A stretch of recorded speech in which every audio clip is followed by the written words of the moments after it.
I wanted to do another video on how off-plan sales are changing the shape of the market in the UAE. The last one I did was how it's introducing more smaller units into the UAE. This time I want to talk about whose job it is to analyze how the market is going to look.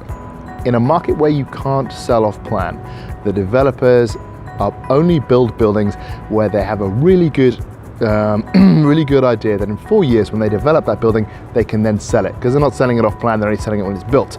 So when they launch a project, they're very sure about whether they can sell it. In an off-plan market, they don't care about that anymore. They want to know whether they can sell it off plan, in the first year after launch. So the burden of working out whether there will be an oversupply within 4 years falls to the retail buyer, the person who's buying it off plan.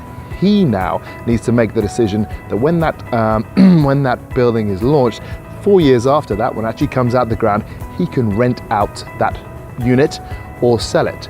So the burden has moved away from developers working out what the market's going to look like in 4 years when they launch, to the actual retail buyers. And retail buyers, obviously, much less sophisticated, they have much less information at hand, there are fewer reports, and so the market is now relying on those people to prevent oversupply, which is really interesting, and perhaps one of the reasons why people are so worried about oversupply at the minute is because developers only care about whether they can sell off plan when they launch, whereas the buyers need to make their buying decision on predictions about the future that they are not best placed to make.